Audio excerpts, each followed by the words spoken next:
Man, life has been all over the place lately, but slowly but surely getting back on the podcast. And today's guest is a longtime friend, Trevon Jordon, aka Vonnie Boy Wild, aka Vonnie Boy Vani Vlogs.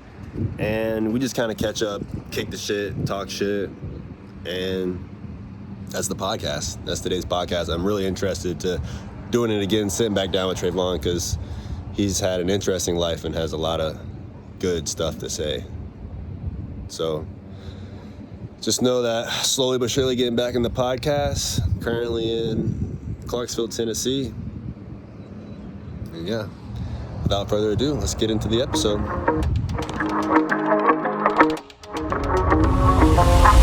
Thanks for coming back, bro. I appreciate you. Oh, yeah, so let's just pick back up where we were just talking before we started rolling, the crypto market. Yeah, the crypto market's ugly right now, man.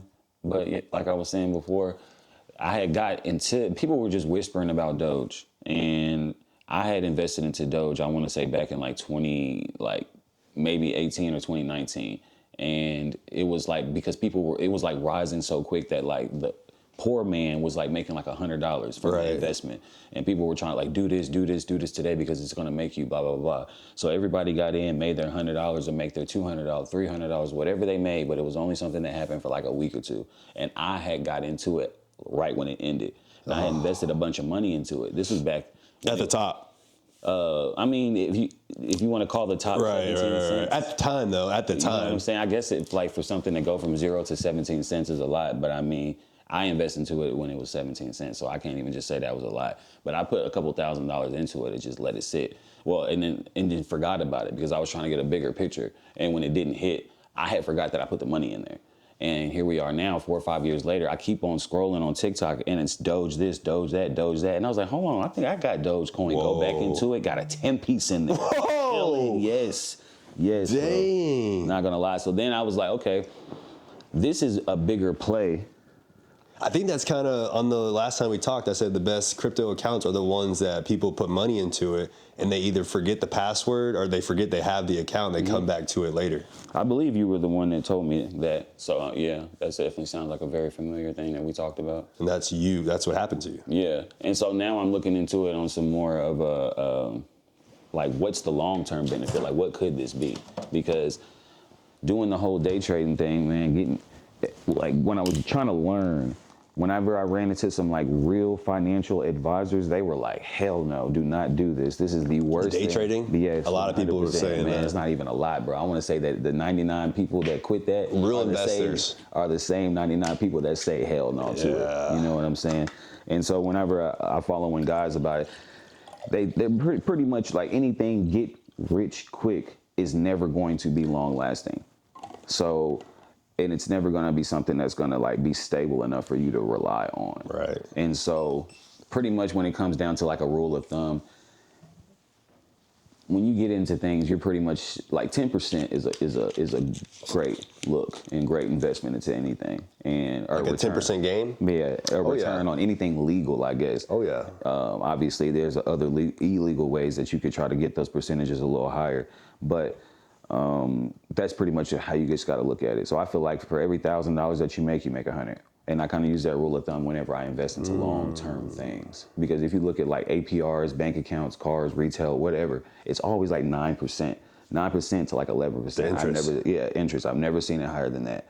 And so going in back to the investing thing, I was just trying to do the math at the time because they were whispering on TikTok, man, that this could go to $25. And I'm sitting over here, I invested into it at the time when it was 17 cents. And it had went all the way up to, I started paying attention to it when it was in the 30s, like the early 30s. 30 cents. That little gain right there had took me from like $2,000 or $3,000 to $10,000.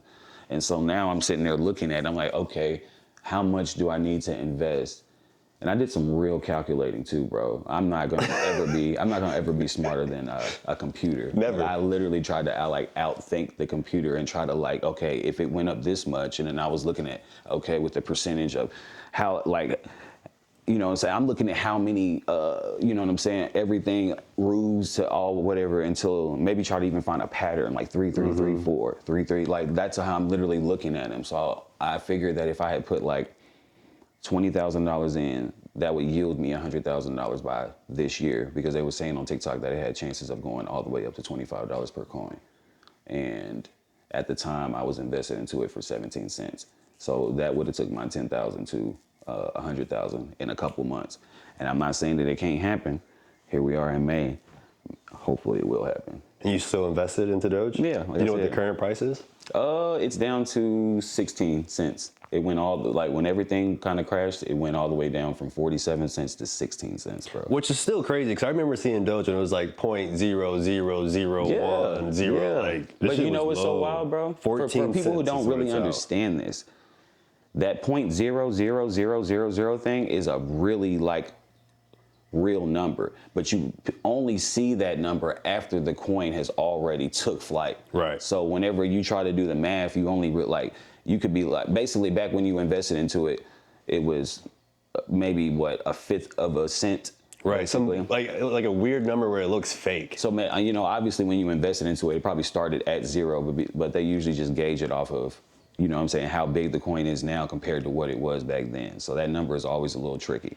But damn, yeah, in 2020 it was 2 cents, or it was 0.002. So that's like, it was 0.002? Yeah, in 2020. So that's like not even 1 cent. Yeah. And here we are today, it's 14 cents. That is a 15,000% gain. Right. But have you seen the recent highs that it was at, though, before it crashed? Yeah. Before Trump got inaugurated. It was like 42 cents. Man, I think it got as high as 48. I think it was as high as 48. So, I'm sitting over there.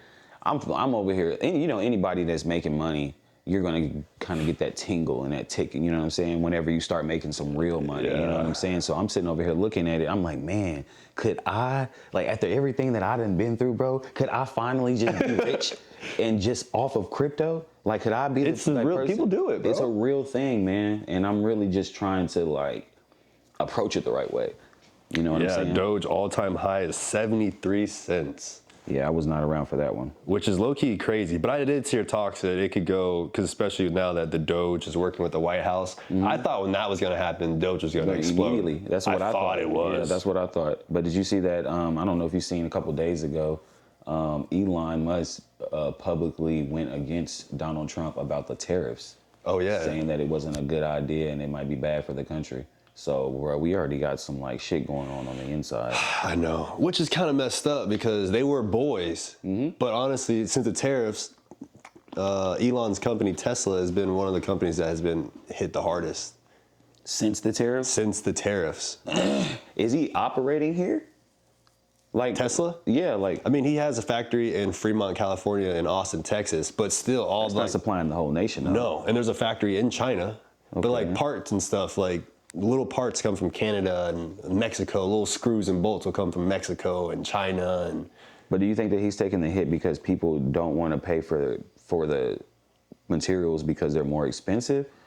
Because I feel like it's just because I look at it like this, bro. Everything everything pushes together, right? So just I was thinking about it the other day, or when we was watching the news talking about the tariffs, it's people looking at it like it's against the countries, but it's actually we're the ones that's going to be taking the hit. So Toyota Camrys could go from 10,000 to 15 or 20,000. Right. But is that going to stop you from buying a Camry? Fuck You see what I'm saying? At that point in time, that's going to be the par for a car. And it's the whole world actually that's getting affected. Even I was looking at it. There's an app. It's like an investing app called Blossom. It's basically a social media app, but it's only for investing people. And every day they have a daily update.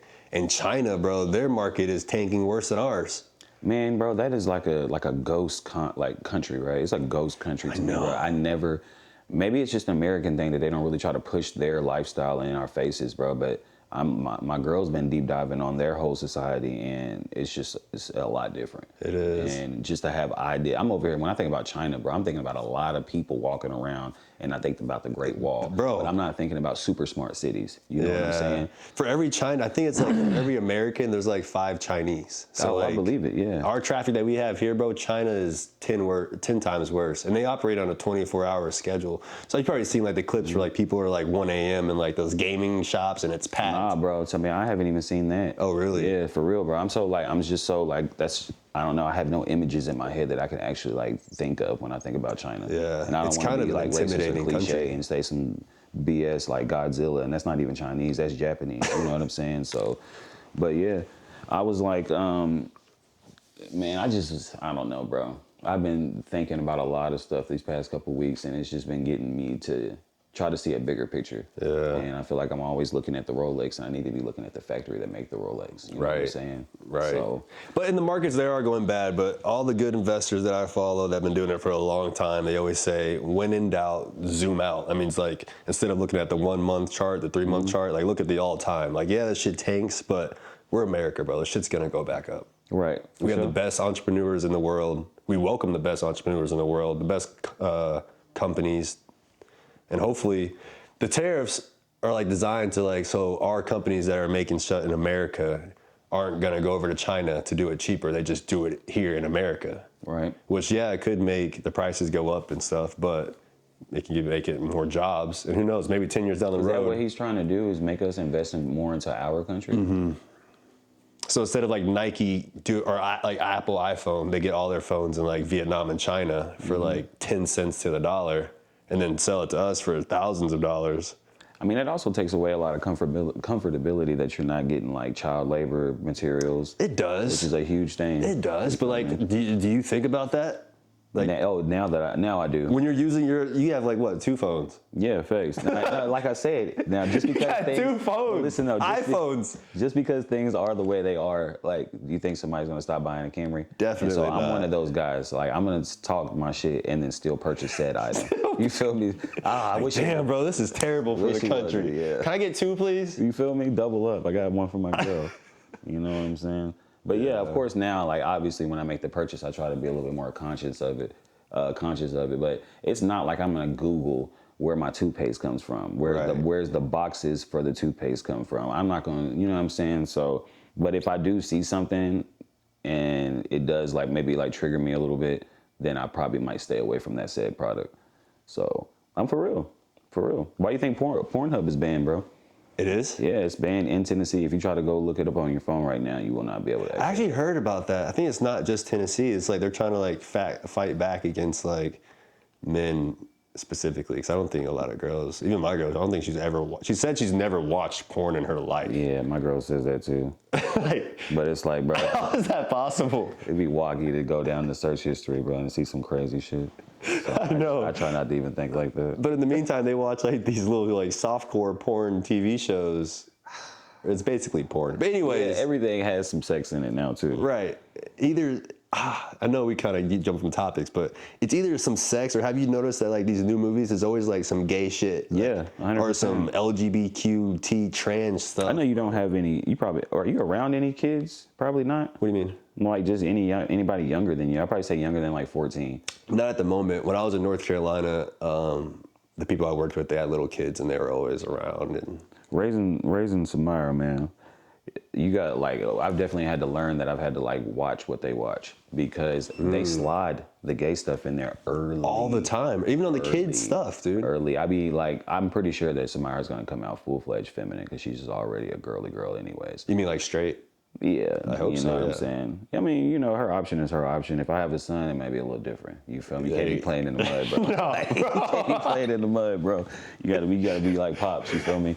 But yeah, bro, when I seen some of that stuff, bro, and I was just thinking about, man, bro, like you gotta think a lot of kids spend a lot of time not around their parents because they're at school, because they're playing sport, whatever. Mm-hmm. And it's like, you can't watch them all the time, which means that they're seeing this shit and they don't have any other option but to see it because it's a part of how they're learning life. Right. And it's like you're putting the idea in kids' heads way too young on what sex is supposed to be or should be, in my opinion. And I don't think no 4 or 5 year old should be thinking about if they were born with the wrong parts. I agree, man. You know what I'm saying, bro? When I tell you I was so disturbed by that it almost made me want to look into private school or look into homeschooling. Hell yeah, bro. She was learning about this stuff at school, or? Nah, she wasn't even learning it at school, but she was like, I was seeing it on her, like the YouTube Kids, bro. And when I tell you that shit is the weirdest shit ever. Like me being a person that goes on YouTube as an adult, maybe I'm not searching the right things because, you know, it's all about an algorithm.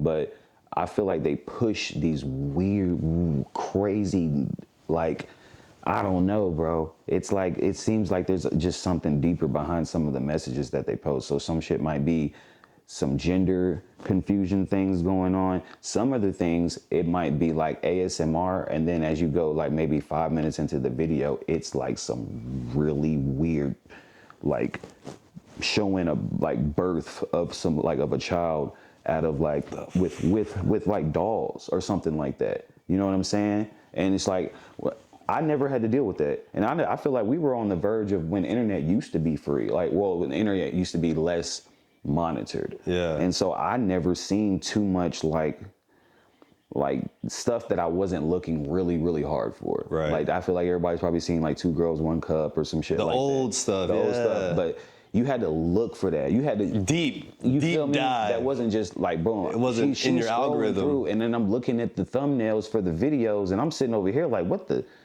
Like, you know what I'm saying? You know she's not typing nothing. Yeah. This is all from clicks. She's clicking from video to video to video, and this is the algorithm. I'm like, recommending either these I got a walking child, bro, or the internet is fucked. For the real. internet is. So yeah, man, that shit's all in the media. And for me, being like a proud heterosexual man, like in my opinion, the media just makes it make you feel like you just can't be proud and heterosexual anymore. Like, I feel like the only people that can be proud about their sexuality are people who are gay or lesbian. Yeah. And I feel like it's like they're making it cool to be like, it's cool to be gay now. Yeah. Back in the day, you already know. Yeah, facts. You had like one gay dude out of like 4 years, like 4 classes. Right. Had one gay dude in the school, or maybe 2 gay dudes in the school. Now, every classroom is probably have at least 1 or 2. I would know, to be honest with you, because I really don't even conversate with anybody that is like younger than like 25. I thought about that too. I'm 32 now, so I'm at that point to where like I don't know 18-year-olds. I don't know 15-year-olds. You know what I'm saying? Yeah. Like, I'm way past that, so I don't know what they're doing. I'm unk now, bro. Right. It's crazy. It's like a weird like age. Like the age gap is for real, because I was working in North Carolina with 22 and 23-year-olds, and I'm only 29.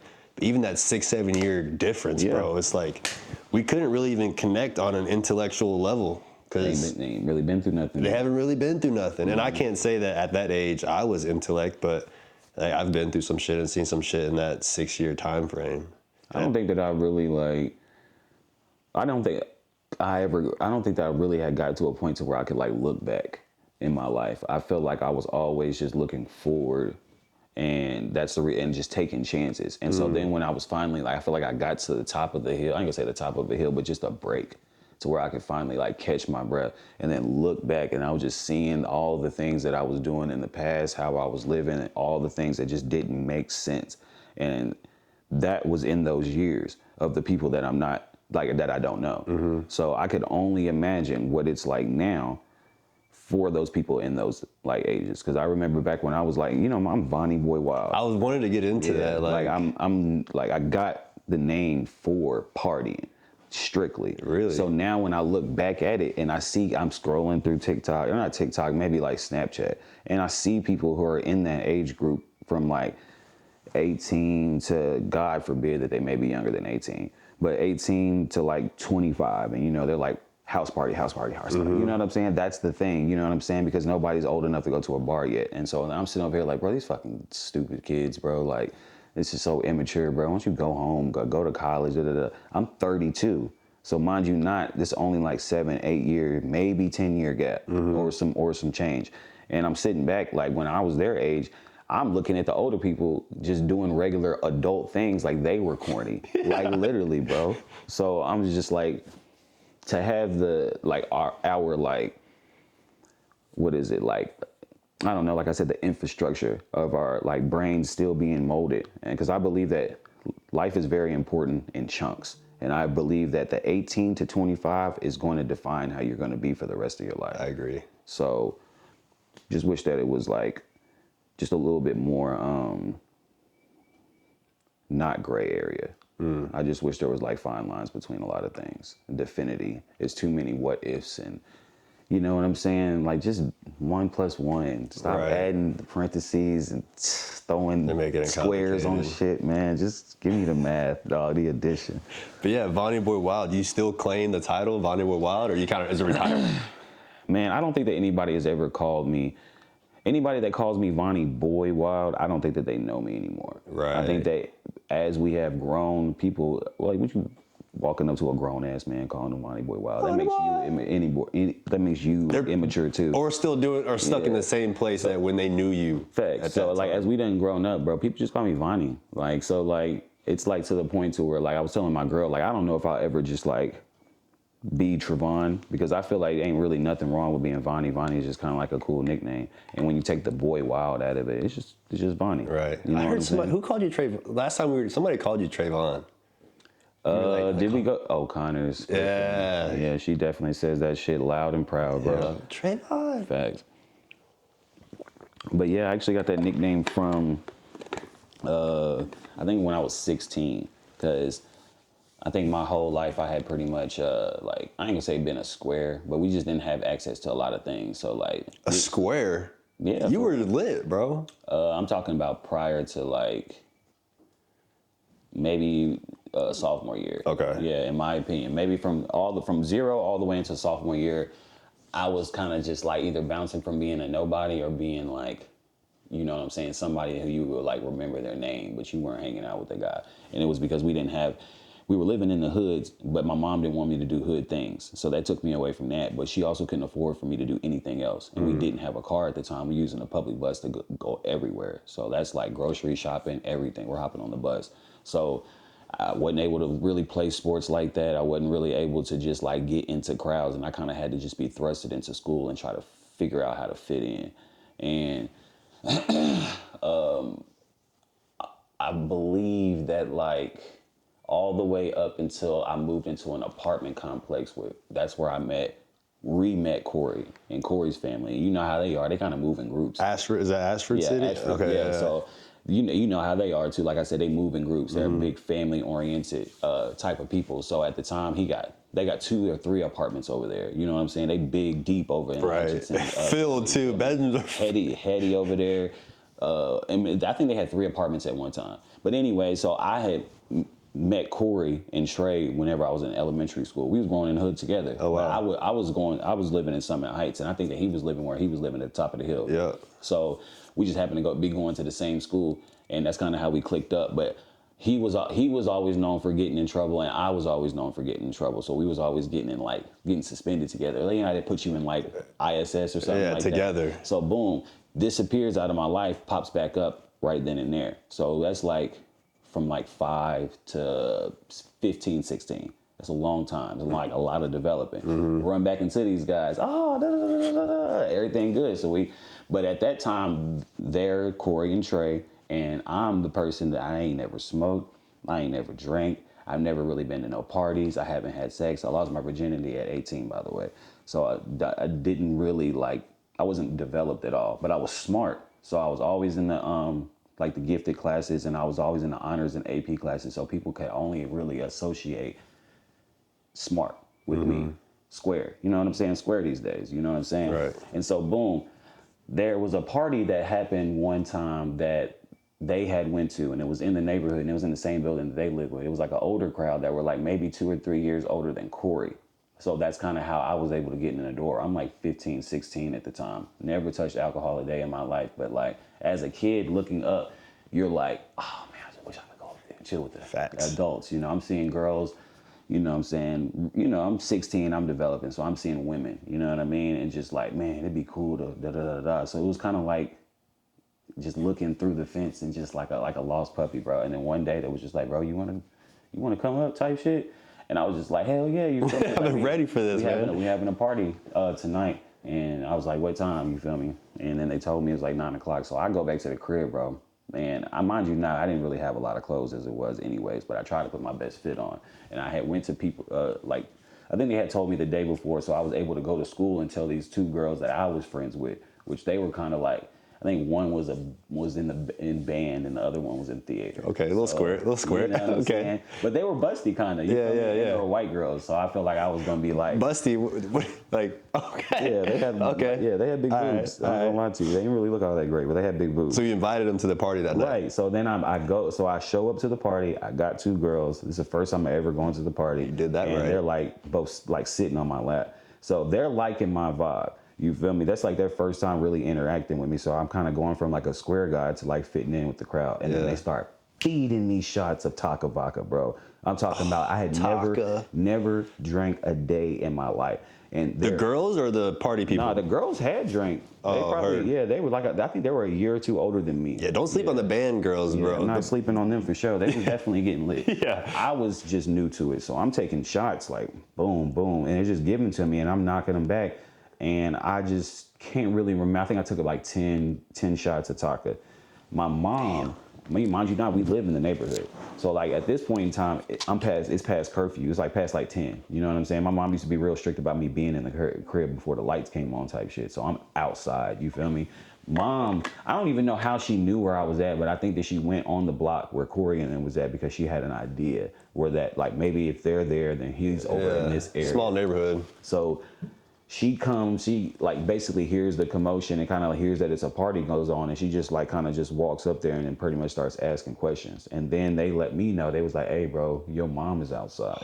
And then I'm sitting over there like at that point when I stood up, I don't think I realized how drunk I was until I stood up. But when my weight got onto my feet, that's when I had realized that this was something I had never felt before. Because I could not like, giraffe out of the womb, bro. And I was wearing lugs at the time too, bro. So I like lugs were like the fake, like fake Timbs, but they were like wannabe Timbs. So I got these big ass boots on in the summertime, trying to get up, trying to keep upright. So I'm falling everywhere, picking me back up, and I'm finally like, my mom's didn't even like, she didn't even wild out like I thought she was gonna wild out, because my mom used to be hella strict. I think that she took that as like a moment of me like just growing up. And maybe she wouldn't have to deal with it, but that shit set the tone for me. I'm gonna get to the nickname part. This all wraps up. No, you're good, bro. This is great.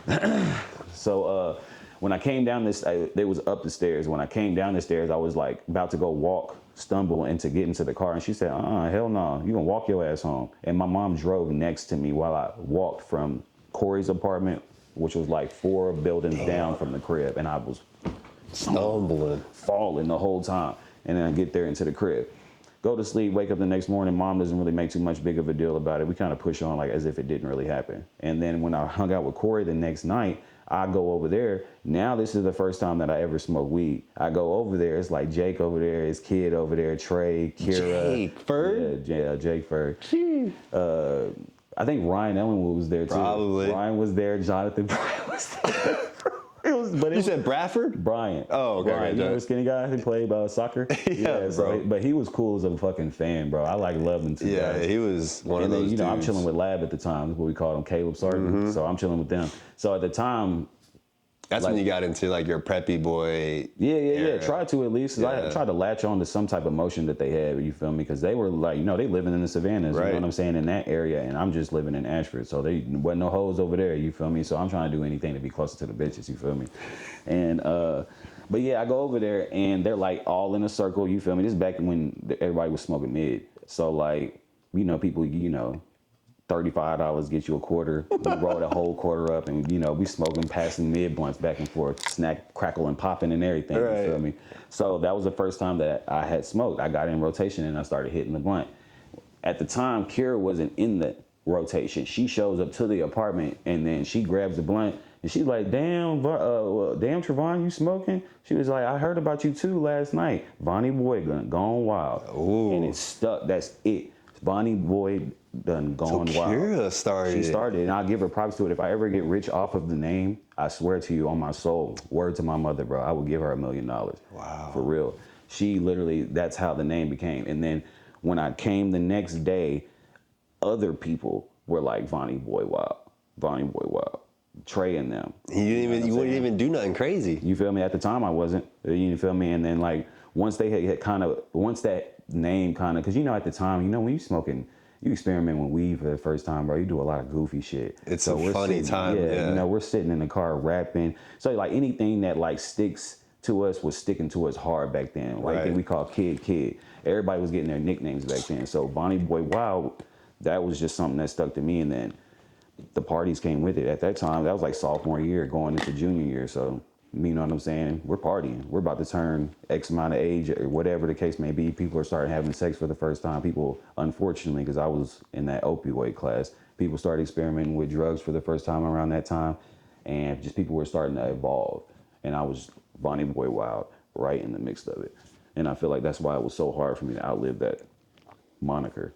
Damn. Yeah, I don't feel like people look at me as Vonnie Boy Wild anymore. I think people look at me as Vonnie. I think people don't associate wild with me anymore. I think they associate like a more upstanding look. Of course. I mean, because you've done that. Like, that's the recognition. Like, you don't think that's wrong, but like you've grown up. Like, you've matured. And yeah, for sure. How does, like, after that, you get the nickname, whatever, party and start getting, how does that escalate to like the kind of mind if I say like the jail time and, you know, doing that kind of stuff? It's like, yeah, I never really just thought about like the steps of like how, like I just went down the wrong track sometimes, but it definitely fell in because of the Vonnie Boy Wild moniker. And it's just in a weird way. I think I had turned 18 because I had caught a felony charge whenever I was 18. I caught a felony embezzlement, actually. That was the first one, the Witch situation? Yeah, that was the situation with Witch. And whenever I caught that charge, that pretty much had set me in motion. Because like once you're like stamped, you feel me, like as a felon, like maybe not as somebody that doesn't catch misdemeanors, but if you catch a felon, bro, that shit will redirect your entire life. And it will never be the same again as long as you have that felony on your record. And so once I became a felon, I think I want to say like 75% of the jobs, income opportunities, schooling, all that shit out the window, living out the window, a whole bunch of shit just out the window. And I lived my life as the smart guy who had all the future aspirations to be somebody important. To like in my opinion, I feel like because I'm grown now and I done went through so much stuff that I look at people completely different. And it's like when we were growing up back in the day, in order for you to be somebody that was wealthy or a millionaire, you had to take the steps, which was to go to school, stay out of trouble, blah, blah, blah, blah, blah. Now people are just getting rich off of crypto, getting rich off of pulling their phone up and making clothes and just anything. So now how I look at a successful human being is completely different. But that's just because knowing that like back in the day it was hard. Nowadays, you just TikTok shop. Yeah, and I didn't have the resources. Bro, on the right hand of God, do you know what changed my life, in my opinion, significantly? Like, let me take a guess. Can I take a guess? Yeah, tell me. It's something tangible, so you can touch it, grab it, feel it. I want to say something, but I think it was It's more simple. You got to go too deep. Okay. Yeah, it's just a car. Oh, okay. Yeah. So when I bought a car. I bought the Cadillac actually, and not the one you have now. The one I have now. You've had that for that long? I bought it in 2019. You got it. Oh, okay. So that's my first car as an adult. You feel me? I think I was like 25 at the time. You know what I'm saying? 25 or 24. Well, you had the moped before then. Yeah. Did you have like a little Honda too? I thought you had like a little. I mean, I had bought like, okay, so we'll get to that part then. Were you hanging out with me at all whenever I was hanging out with Shane Fallon? I was still like the young dude. So I would like be the guy to come by. I was like the only guy in like my little group that like had wheels. Mm-hmm. So, okay, yeah. So you had accessibility to a lot of older shit at the time. Right. Okay. And I was, yeah. But so anyways, I was dating a girl named Mallory at the time, and she was like, I think all the way up until her, I think that I was a virgin, and also I was like 18, and she might have been like I think she was 16, and I'm pretty sure that it's legal if we went to the same school, so don't fucking crucify me for that. If you went to yeah, I'm pretty sure, because 18, you can't be fucking with nobody younger, but right. But if you're in the same school, it's cool. In the same school, and yeah. Let's not stay. Anyways, we can just cut that out. Anyway, so I'm dating Mallory at the time, and like she was like my first girlfriend ever. I never had a girlfriend ever, and she was my first girlfriend as an 18-year-old, and I thought that she was pretty fine. She was caked up, big booty and everything. So that dragged me into the crowd of like popularity. She kind of like turned me up a little bit. You feel me? Kind of like started showing me nicer things in life. I think at the time I was living at the A&W Hotel off of Madison Street. Like, oh, that little one, yeah, the yellow you know one. what I'm saying, bro? Like, if you ever been inside there, bro, that's like the next best step from that might be a jail cell. Yeah. Like, if you I hate to say that I actually stayed a night in that hotel. Yeah, facts. Yeah. So you know what it's like. And yeah, anyways, long story short, I'm Vonnie Boy Wild all through that. And so, you know, I'm known, well, at the time, you know, going through high school, like once I put the Vonnie Boy Wild name on me, and then I became like a name, like kind of like a popular guy. So I always knew where the parties were every single week. People might not have liked me, but they knew I knew what was going on. Facts. So I was always in tune. And so when I got with her, I had that type of motion, and then I had my first girlfriend ever. And she ended up, I think we dated for like a year, maybe a little bit more than that, but then she broke up with me pretty much for another guy. And I thought that he was pretty much like more put together than me. And I couldn't compete, you know what I'm saying? Like I at the time I was working at the sandwich shop, and I would think I was making like $7.25 an hour. I didn't really have a car. I was driving a moped.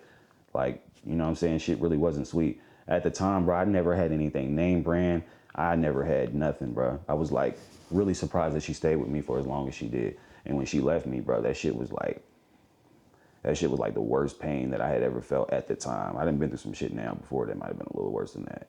But that was like hard for me, and I could not shake it. And I want to say like for like 60 days, bro, I cried. We broke up in February.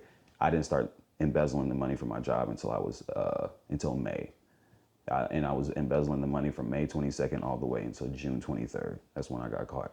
Out of just like anger and just Okay, so basically like right when she broke up with me, I want to say closer to May, that's when I had got a promotion at my job. I had been at the sandwich shop for so long for them, I guess, you know what I'm saying, that they promoted me to night shift manager. So then, you know, I love that job, and they were great people to me, bro, but I was going through that breakup, and they were like so just helping me get through that shit. They were really nice. I worked for some women, so of course you don't want to see a nigga crying every day when you. They were just really just trying to take care of me, and they promoted me, you know, helped me just pretty much like try to make a little bit more money in retrospect to like better myself and kind of get myself out of that hole that I was in.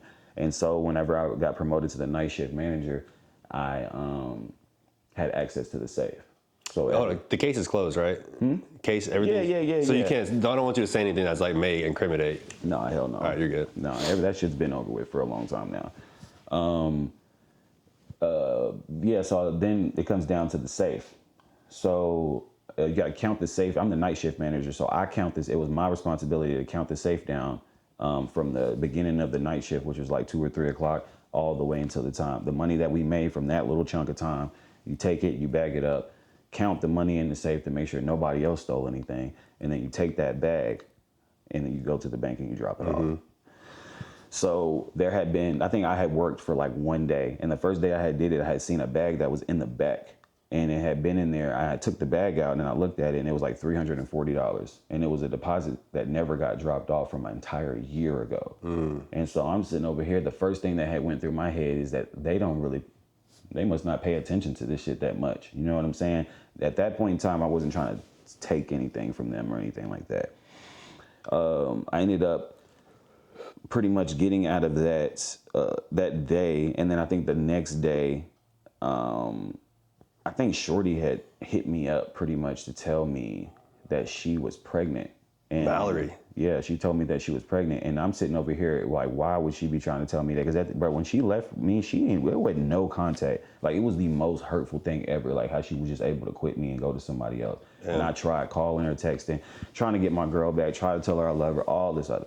But when she wanted to contact me, she would contact me very easily. And she told me, hit me up, like pretty much wanted to tell me that she was pregnant. And then I'm sitting over there thinking that she's calling me to tell me that because I'm the daddy. Fuck no. She pretty much telling me telling me that she's pregnant. I don't know if I feel like she was kind of just putting salt on the wound.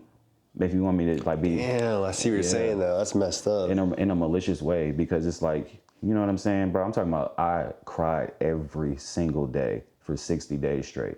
So like whenever May came around, I had finally was able to stop crying. And that's when I got promoted to the boss, like to the manager. So I'm like coming over a hill to where I'm like finally being able to get over her. And whenever she told me that, that took me back to the sunken place. And so at that time I was just like, how can I like feel better? Like, you know what I'm saying? And I can't go nowhere. I can't buy a gym membership. I don't have any money. You know what I'm saying? Like I can't, what I'm going to take hikes, walk down the street. Like, bro, I'm already don't have a car. Like I'm doing too much walking and shit as it is. You know what I mean? It's like I didn't have, you know, I'm being serious. I know, I'm sorry, I didn't want to laugh, but that's just funny the way you said it. Because knowing you now, you're not bro, walking, bro. Not ever, bro. No, that's never going to be a thing. Right. Like, but I was just trying to figure out how to get out of that hole, bro. And so when I went into and it just happened to be my rent was due too. It was the beginning of the month. And so, or it was either the beginning of the month or the end of the month, one of the two. So my rent was coming up and I didn't have that either. Like didn't have all of it. So I was just like, what I'm going to do is that I was in between checks at the time, but I got paid by them in like 2 days. So I was just like, nobody's going to notice a deposit slip that never got deposited from a year ago. So I took that. I was going to get paid the next day, and I had intentions of taking the money from the bank, replacing it, and putting it back in there like it was nothing. When I did that, after like 2 days had went by, nobody had said anything. And so that's when I started hanging out with Shane Fallon. And when I started hanging out with Shane Fallon, Shane was really, really freaking popular on the Rossview side. And he was, I guess, a pretty boy, so he always had the fire girls and everything like that. But he fucked with me. Like, he fucked with me super tough for whatever reason. So he kind of, like, brought me into his crowd. I remember you, like, moved in with him. Yeah, but that was, like, probably after. We did the thing, the 30 days of turn up. Yeah, that was after. So, like, pretty much, I think I hung out with him. All of that was just, like, it pretty much just, like, colluded in one weekend. And it was like, she told me that she was pregnant. I was heartbroken. My rent was due. And then I ran into Shane. So like all of that was just happening. And basically what happened from that and what I got from that in my little immature brain was they didn't notice that the $340 was missing. And maybe they might not notice just here or there. And so I think I started out just taking one and then maybe skipping a day, replacing it, and then taking another. And then it got to a point to where when I didn't even realize it, bro, I was taking the money that was being made every single day. Like they wasn't getting $1. Altogether, it was like 25 grand.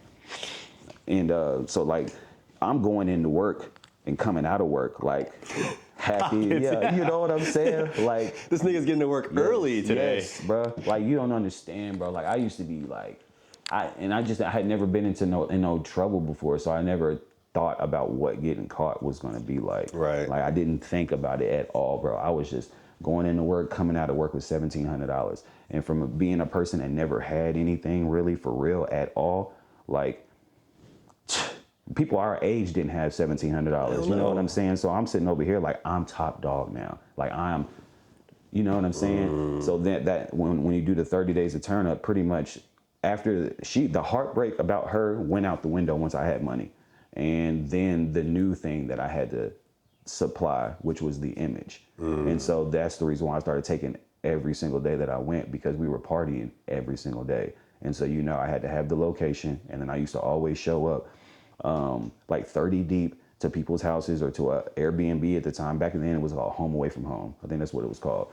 And so I was like one of the first people to do the Verbo thing or the Airbnb thing. So we're doing lake house parties at the time. We're still like living in our parents' crib, so we kind of have access to their spots when they're not there. So that kind of just got sprinkled in there. And at that point, I'm just like living this image that I feel like I have to maintain. And which is so crazy about this, bro, in such an ironic ass way, is that the same thing that started this was the same thing that ended it. And it was in my discovery packet too, and I didn't find out about this until I was actually locked up. But as I'm reading in the paperwork, they never started investigating me until Mallory went up there and told them that I was stealing money from them. I swear to you, bro. And that shit was the most painful thing that I dealt with at the time. And it really like changed me, bro. It like, man, bro, the shit was tough basically to go through. And for whatever reason, she had decided to go up there to maybe get food. I don't know if she was with her family, but I'm pretty sure she was by herself. And at the time, I was on one of my like I was gone for the weekend because I didn't have to work. So I'm up in Cincinnati with like Shane. I want to say Brandon might have been there, but don't quote me on that. Yeah, like it was definitely Brandon. Brandon? Yeah, I think Brandon was with me. Hell yeah. Okay. And Garrett, shout out to the boys too. Garrett and Brandon and my real homies were really mad at me when they found out that I was taking the money, because they were like, bro, why would you do something so stupid? You didn't have to do that. Because in retrospect, like after I'm already caught and all the shit that I had to go through going through at the time, because it wasn't over with. That was like a long ass stint, bro, and a long ass stain on my life. Whenever my computer does this, it makes it hard to edit. So what is that? Probably just doing the proxy files, working hard. Oh yeah, that's right. Okay, but oh wow, I took the car seat. She needs it. We got another one at the house, bro. She gon' damn, I'm gonna have to figure it out in a second.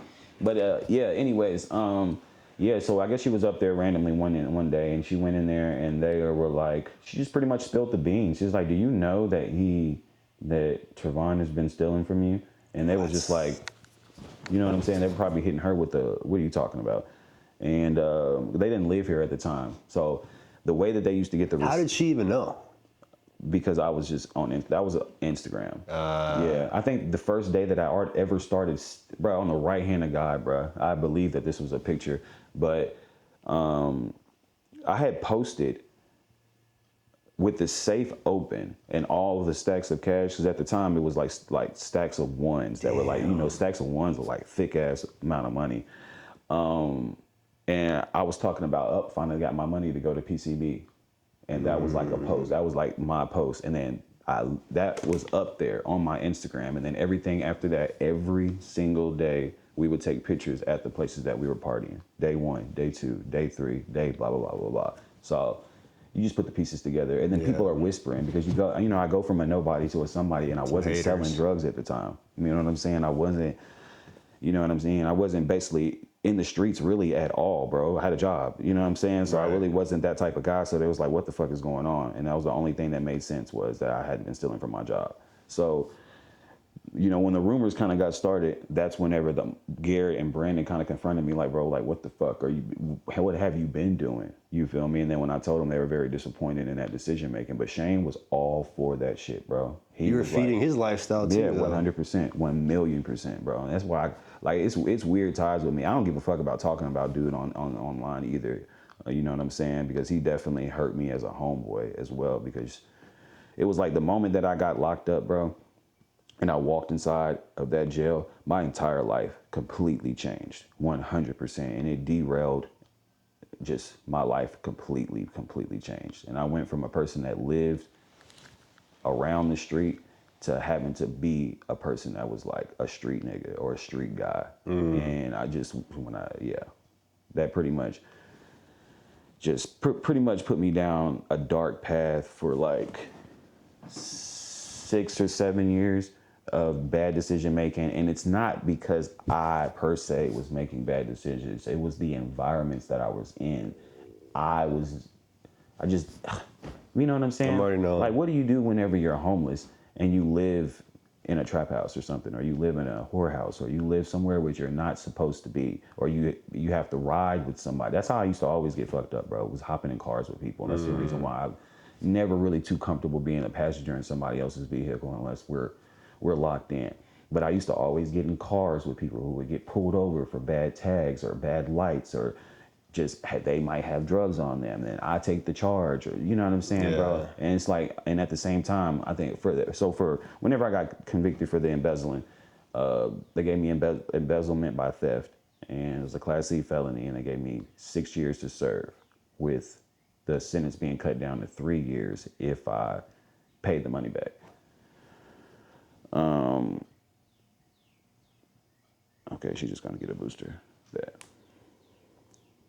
Damn. I don't mean to be taking. I'm sorry to like draw you back through this memory lane, but it's kind of interesting to hear about, because again, I was kind of just a young jit, like bopping in here and there. I wasn't too involved in all that. So behind the scenes, like I really didn't know all that was going down. Nobody really knew. I don't even think people really understand like the things that I had to like go through and the things that I like seen. And I don't try to be cliche at all, but it's like, you know what I'm saying? So I don't really try to talk about it. But anything that I ever tell people, I tell people with a straight face and let them make the decision for themselves.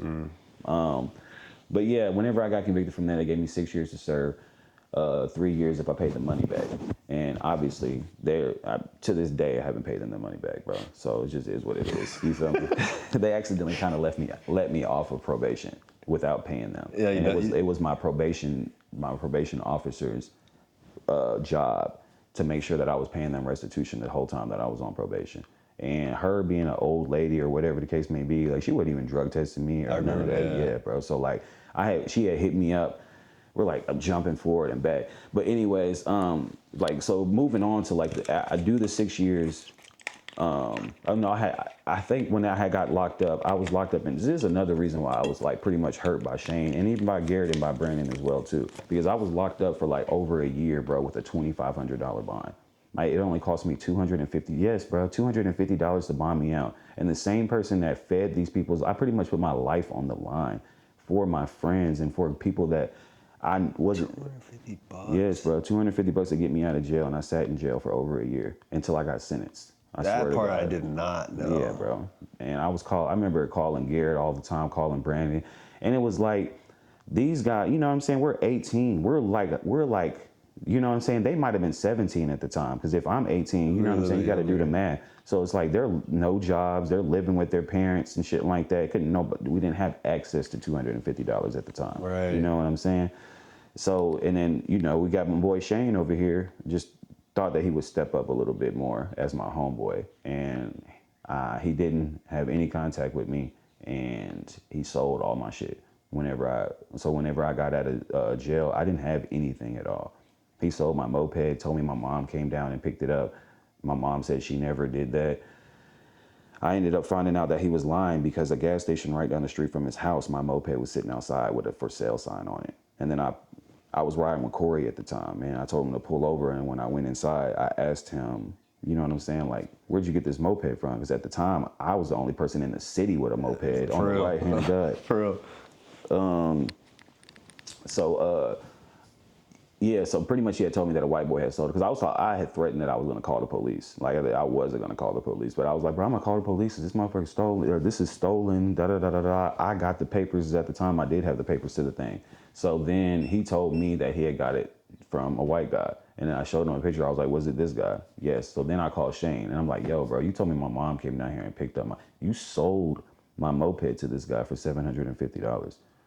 So, yeah. He pretty much admitted that he had did it and said it was fucked up, and then he had went down there, repaid them back for the scooter, got the scooter back to me. But by the time he had got back to me, it was a motor shot. You know what I'm saying?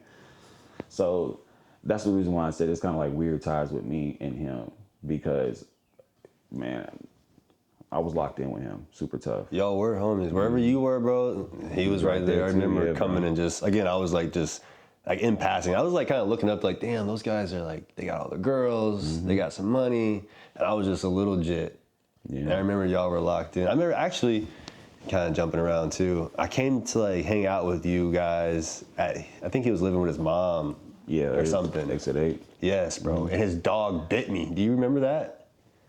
He had a black. Yeah, actually, hell yeah, and then bro. They put the dog down because at the next day it bit somebody else. Oh, okay. Well, yeah, I probably don't remember the details on that part, because at the time we were doing heavy drinking for sure. Yes, bro. And I would never forget, because I've never been bit by a dog, and his dog, bro. Yeah, I remember that. Freaking bit me, dog. Yeah. And I was low-key. That dog was literally like nice to me. That's what everybody was saying. Yeah, it was literally only. Like, it was cool with Shane, but Shane didn't interact with the dog that much. But that dog, like, my little homeless ass was like, that was my best friend. I'm down here on the dirt with you. He never bit me, never aggressive with me, nothing like that. But he was not playing games with other people. No, for real. Bro. And I remember Shane, bro, he didn't care. Like, he was either laughing about it, or he made it seem like it was something that you just, like, when you hit part of it, he was hanging around his friends for so long that his friends were used to how the dog is act, so they know kind of not to. Yeah. Yeah, so, like, you just wasn't pre-screened on the dog. Not at all. And you know me, bro. I'm the hell. Facts, and he bit you, bro. You know how I would have been pissed the fuck. Bit my shit, and like, my shit was bad. Like I had to like leave. Mm-hmm. Yeah, I remember.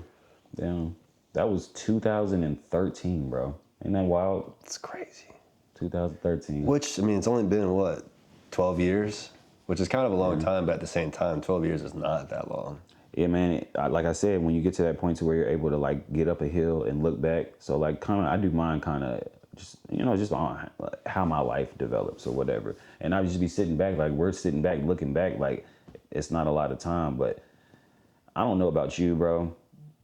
But you know that how my life has been. And I went through everything, like everything, bro, in that time period from then until now.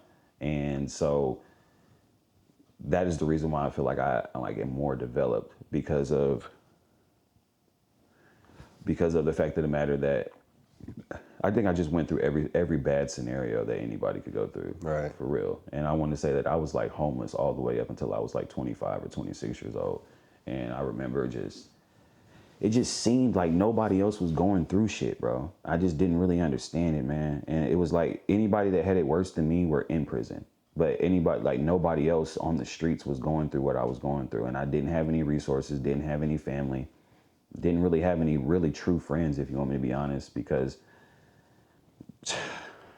you know, the friends, the friend relationship that you have with people develops over time. And your definition of a friend 12 years ago, it might not be your definition of a friend now. Right. And so I never, like now when I look back at it, I never really had anybody that really had my back and wanted to be making sure that I was good, except for women. And like so through the mist and through all the pain that I used to have to go through, I would catch me one girl. That's the reason why I usually always like date girls for a really long time, because they would be the only person that would give me any type of love that would like give me hope that it would be light at the end of the tunnel.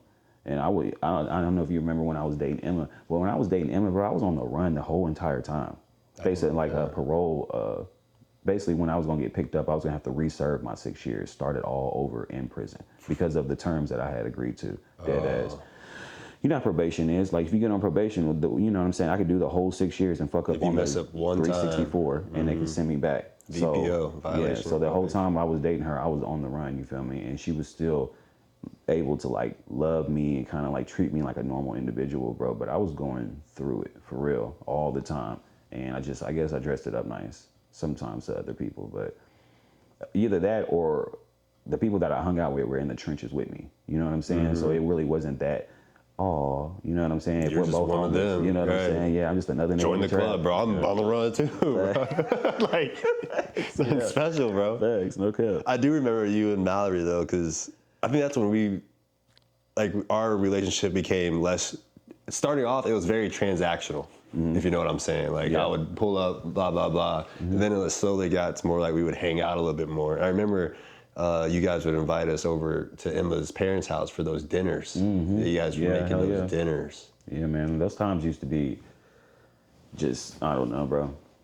Being out there in the country with her, because I think she stayed in Woodline. So it was out there. Yeah, so still was out there. And then her parents and shit, you know what I'm saying? Like, she's literally leaving her parents' crib to come to like whatever trap that I moved into or whatever garage I was staying in or whatever backseat of a fucking car I was living in at the time. And like she would come from that to be with me. And that shit it felt amazing. You know what I'm saying? It felt like somebody gave a fuck because my family really didn't. My mom didn't live here. She didn't really have the resources to help me out. So in retrospect, Mom, if you ever see this, like I never hold anything against my mom because she put me on the path to do right. I just made a string of terrible decisions. You know what I'm saying? And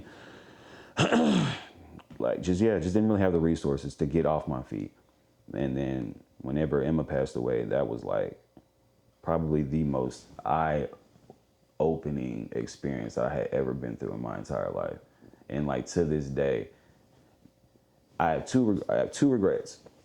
Matter of fact, I think I only have one regret. The only regret that I have in life was taking that money from the people for moral reasons, because I'm not a thief. You know what I'm saying? Like I don't steal from people. You know what I'm saying? Like I even past that, like you would think that if you do a background check on me, you look, oh, he's theft. You know what I'm saying? That he would have a string of those coming along the record too. Hell no, bro. That was the only time I ever stole from somebody, and that just happened to be that case. But that was the only regret that I had. But the one thing that has hurt me the most in my entire life, like chaotically, like just warped me as a person on the inside, was dealing with how me and her separated. And after dating her for 2 years, and like, you know, I love hard, man. I love hard as fuck. I love my girl now. I love her hard as fuck. She probably don't even, she got a dimmer version of me because I've been hurt so much by people, not even by women. But yeah, we were going strong for 2 years, and then right at the very end, you know, everything's coming to a head. I told you I was on the run the whole time that I was with her. So all it takes is me getting pulled over one time, me going to the gas station with a headlight out, anything, me talking to the police officer one time, I'm out of here. So it just happened to be a situation like that. And then when I went to jail, she started messing with, at the time, was my best friend, the Gerby guy, the Garrett Pallet guy.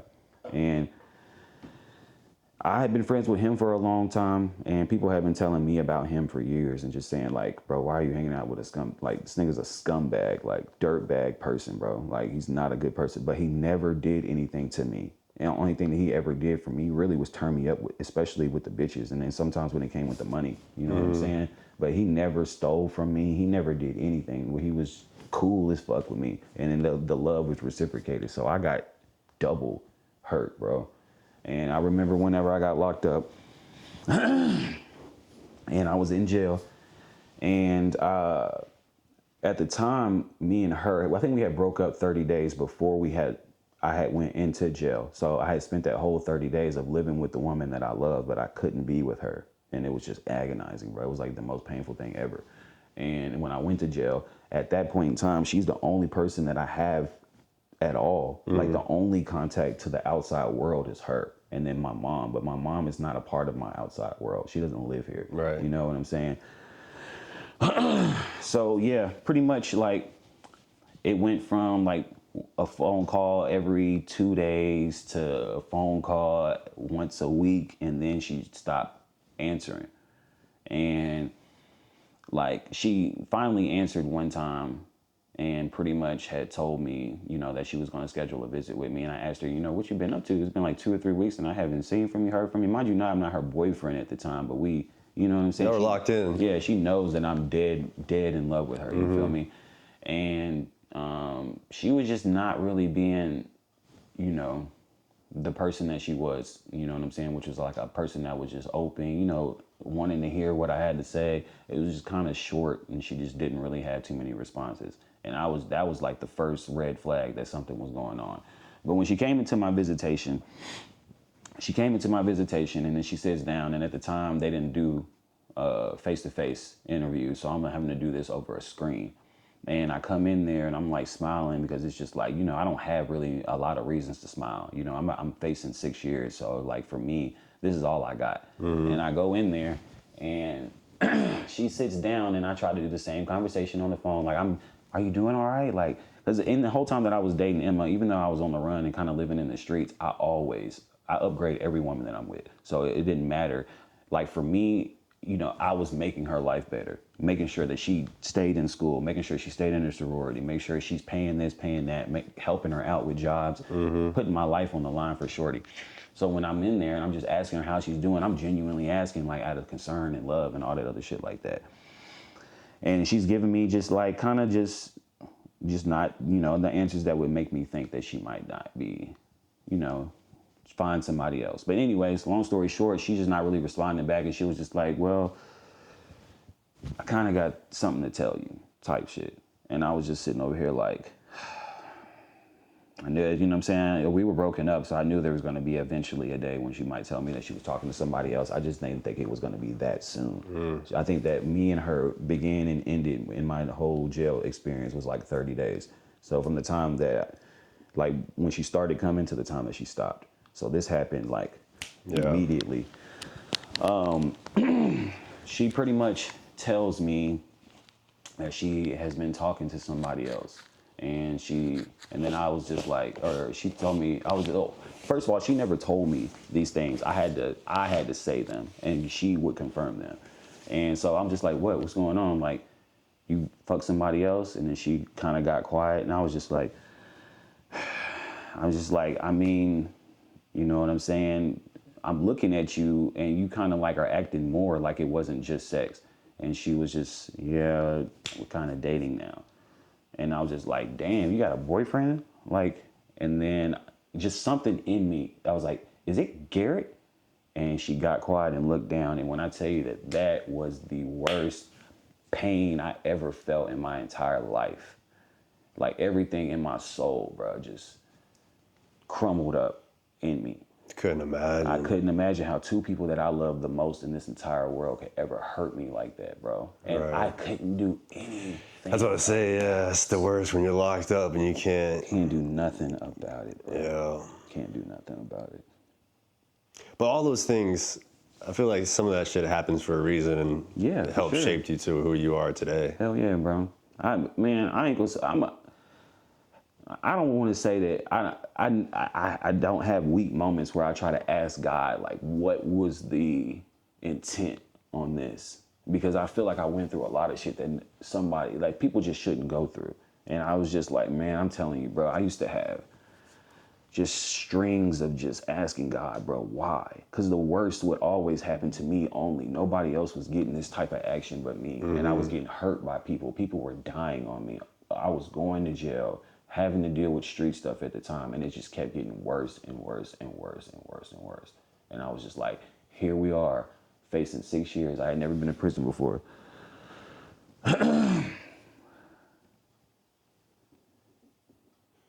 Yeah. Got a lot going on.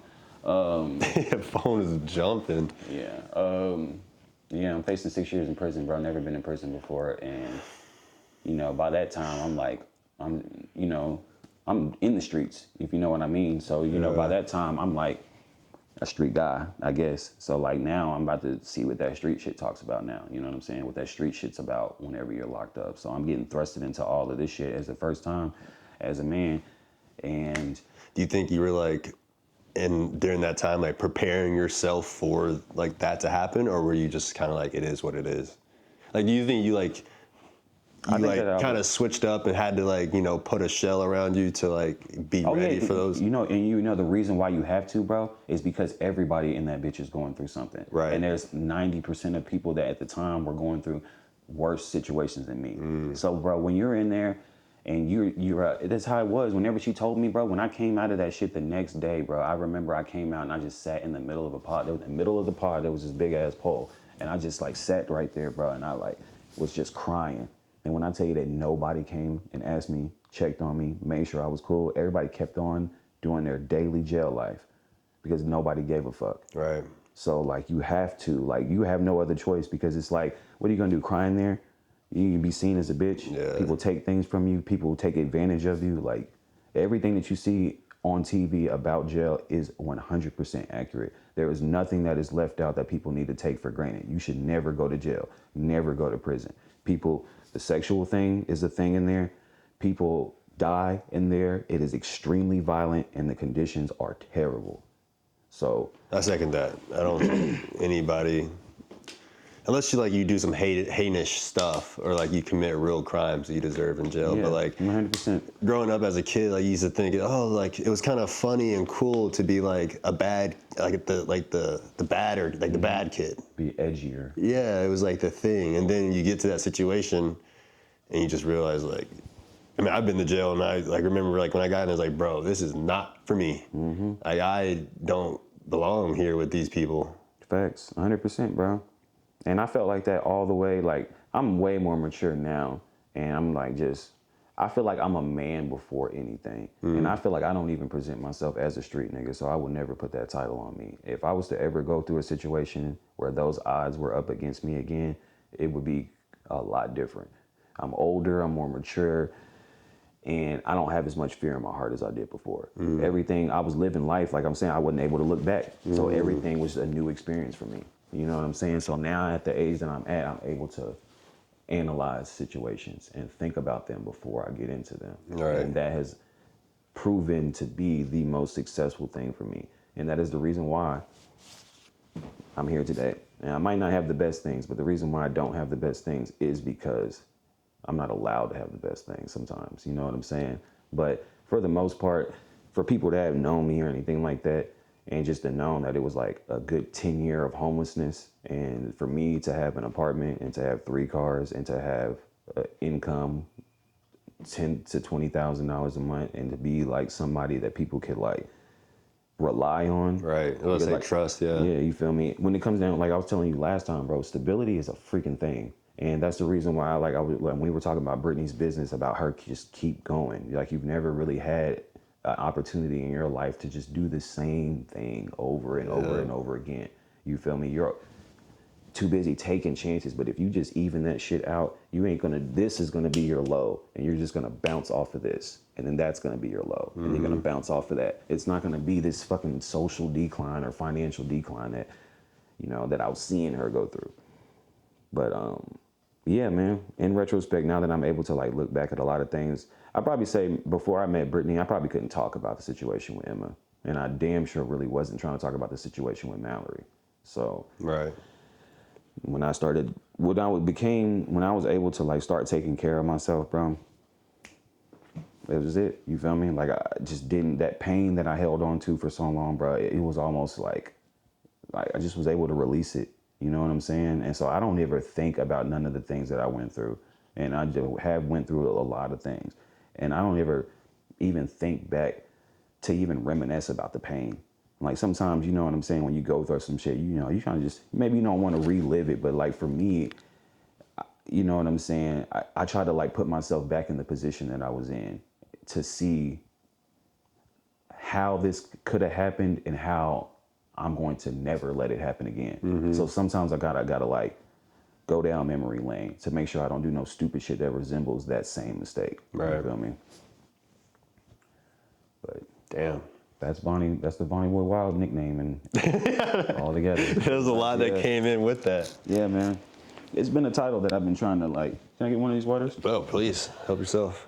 It's a title that I've been trying to kind of shape up a little bit differently. Yeah, and then you started the 30-day turn up. Hell yeah. That was like summer. Again, I don't want to talk too much about the past, but that was, for me, like, that's when I first got into like the partying. Honestly, that probably shaped a lot of my like 18 to 23-ish years, was getting involved in all that stuff. Because once that was over, like, you just have like this high dopamine. You're like, damn, I got to keep that going. I want more of that. And that led to, like, you know, going to college. And we were doing things that kids weren't really doing at the time too, though. Because I like, you know what I'm saying? Because I had the capital. You know what I'm saying? So I'm like one of the only people that us as kids even knows that has money, because I'm 18. You know, we're still partying with some people that might be 15. Just to be honest with you. And so, some adults were in that bitch too. Yeah, remember Mikey Hamilton? Yeah, bro, there were some 25-year-olds in there too, bro. Which, looking back, is like, dang, you guys are partying with 17 and 18-year-olds. That's lame as hell, man. Yeah. And I didn't even know, like. Shout out to Mikey Hamilton, though, man. That's my boy. Mikey was a good dude. What's up with him? Nothing good. Oh. Yeah, 100%. If you even go like search his name up on Facebook, they're like, he's like wanted by the police. Mikey? Yeah. Yes, bro. But not for anything super serious. And I'm not trying to put no shade on your name, but like Mikey Hamilton catches charges for like that dope fiends catch. For like breaking into cars and shit like that. He's such a good dude. He is a good, genuine person. Like, hell yeah. Genuine too. Like, he would actually care about you. But, you know, for anybody, like I dealt with the situation with Emma, man, bro. A lot of people will put everything on the line for a drug that they're addicted to, you know? And I don't know, man. I just be looking back, and it was like, I have characteristics of having addictive personality traits, but drugs was not something that I ever got addicted to. I really only did the drugs that the people did around me. So whether it be smoking weed or drinking, if I hung out with people that only smoked weed, I was smoking weed. Right. If I hung out with people that only drank, I was only drink, and so on and so forth. So like in my worst times of life, like I think there might have been a time where I, you know, kind of dibble dabbled in the cocaine, but that was it, cocaine and alcohol. You know what I'm saying? But that wasn't even addicting for me. Like, I never personally got in the car and drove to the dope man's house and got some cocaine. Because you were needing it. Yeah, you know what I'm saying? It never was like that. I was just like, if we're at the party, somebody pulls a bag out, yeah, you feel me? And me being the guy that I am, I'm always hitting somebody's pack because it's a party drug. Right. And, you know what I'm saying? People are just, that's how it is, you know? And all that comes down to it, bro, is our environment. Yeah, 100%. It was the Clarksville, Tennessee environment, man. Yeah. And that's the reason why I was saying, bro, I graduated in 2011. The opioid epidemic started, by their standards, in 2012. 2012 to 2013 was when the opioid epidemic was. And it came to Clarksville, that's for sure. Yeah, for sure, bro. A lot of people in my class, bro, a lot of people, you know what I'm saying? This is the reason why I really didn't want to move back to this side of town, because I felt like I was always trying to be something like these people that I looked up to. Mm-hmm. And then looking back at some of these kids, bro, a lot of them are dead. I already know it, man. You feel me? And they didn't all have to be poor to get a hold of the drug. You know what I'm saying? There were people driving. It was usually the guys that were living like this, and their parents got a little bit of money. Mm-hmm. Rest in peace to Emma. You feel me? Right. Because she was sorority girl. Like, I don't know. She wasn't living that type of life to be going to have it ended the way that it did. And so that definitely opened up my eyes of how dangerous opioids are. Well, that's probably why you didn't touch it, because you seen the damage. Bro, whenever she passed away, bro, like, I think that was the last time I ever did it. I didn't say that was the last time I ever did a drug. I was already transitioned because I'm on probation. Right, and you're in jail. Yeah, like, well, I think, this is the thing. When I had got out of jail, because I was facing the 6 years, and I thought I was going to prison because, like, I was in there. They were holding me. I didn't have I think at that time, I didn't have okay. So yeah, at the time I had a probation hold on me. So I didn't have a bond at the time. So whenever you violate probation or parole or anything like that, they don't give you a bond. You pretty much have to get your fate decided by the judge. And so I think I had sat in jail for like a month and a half, and my lawyer randomly shows up to me, and I'm thinking that he's gonna be like, you know, we're gonna pack your bags. Yeah, pack your bags. We're about to get you a bond, get you out, and then get you back on probation. And when I went in there and sat down, he sat down in front of me, and the first thing he said was, "Well, I think that we should activate your time because you have been in jail for so long that you would do 9 months and you'll get out on parole." I said, "Hell no, bro. That sounds like more jail. I'm trying to get out, bro." I was like, bro. I said, "Bro, I don't care what you do. Get me the fuck out of here, bro. Like, I'm not trying to serve no time because it'll be better for me in the future. Yeah. Like, fuck that. I'm trying to get out right now." And so didn't see him for another month and a half. And then when I went to court, he shows up and he had a deal that was able to get me back on the streets. And pretty much however he pitched it to them, he just pretty much convinced the courts to let me get out of jail, time served for the probation violation, and then get reinstated back on the probation that I was on. So whenever nobody was expecting me to get out, everybody thought I was going to prison. I think that's the reason why their relationship that they had progressed as much as it did in 3 months. Because I wasn't there to put belt to ass. Right. You know what I'm saying? Like, swear, bro. And then, like, knowing, like, oh, he's gone. Like, if I was on the town and I had found out that Buddy was messing with Shorty, he already know that it would have been crazy for him. I believe it. You know what I'm saying? It would have been real crazy. And I know where you at too, because I'm like, you with my girl, so right. I know where she lives. And I hate to say it, but they were at the Grove. Yeah, 100%. They were at the Grove, and then the next apartment that we were right at that moment when we had broke up, and right when I had went to jail. We were still moving into a new apartment together. We didn't know if we were going to be roommates or if we were going to be boyfriend and girlfriend. You feel me? Because, like, if you want me to be honest with you, closer to the time of me going to jail, that we would have spurts where I would have hope. And, you know, we'd be operating kind of like boyfriend and girlfriend. We just didn't have a title. We would still kind of fuck every now and then, you know what I mean? Like, it wasn't like we were just completely broke up. So I still had faith at the time.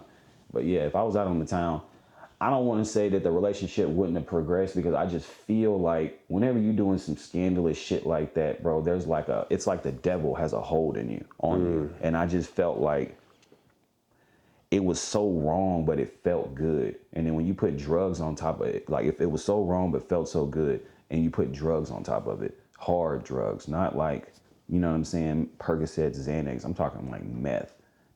Freaking heroin, bro. That's what she fucking passed. And then she progressed eventually to fentanyl. But whenever I got out, 3 months later, I think I tried contacting her, but she was like, that was her boyfriend. You know what I'm saying? So she's like, he doesn't want me talking to you. So, I'm sorry the way things happen, but, I'm with him now. So at that time, I had, like, once she had turned around and walked out of my life, like I said, that was the worst. I don't think I've ever felt or been at that 0 point ever in my life, like, since then. So whenever I got out of jail, like, you feel me? Like, shit, I ain't gonna say that I wasn't hurt, but at the same time, the pain wasn't like it was. Like, I was getting, you know what I'm saying? I was. Time heals. Yeah. Time heals everything. And like I told you before, bro, that you can't harbor on things when you're locked up, bro. That's gonna make your time the worst time ever because you can't do nothing. So it's like, yeah, bro. And you know what I'm saying? That shit will translate into weakness, and then weakness will transition into a lot of other things that you don't want to have to encounter in jail either. So I had to get over it. I just didn't think that I was able to get over it until I saw her again. And when I saw her again, I really wasn't that hurt. You feel me? It was kind of like almost something that I was like, I went through. Yeah, this shit was kind of recent, but I had to get over it so I could survive. Right. You know what I'm saying? So it just didn't really, I was just like, sucks for me, I guess, but whatever. And then I'm fucking at the time too. So like, I've been in a relationship with Shorty and in jail for a good minute. So as soon as I got her, I'm cracking whip on anything. You feel me? Dead ass. So you went on a little tearing spree for a little bit. Yeah, 100%. I was like, that was the first time in my whole entire life that I was actually a hoe. Like, by terms, like having multiple women, having sex a lot. Like, I never was fucking like that. Even Emma, I think all the way, I'm 25 at the time, she might have been like the 4th or 5th girl I had ever had sexual relations with at all. So I wasn't progressed as progressed as people probably would think. That's why I don't have no kids now. You know what I'm saying?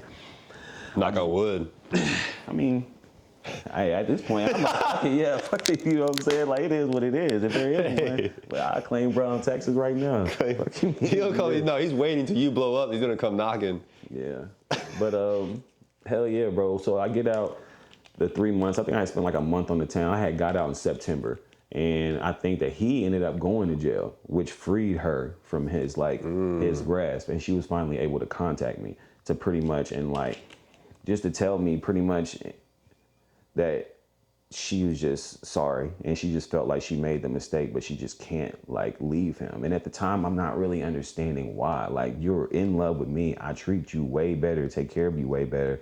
Why would you still be with this scumbag? Is it because he looks better? Is the dick better? Like, what is it? Grip. She tells me that she wants to talk to me in person.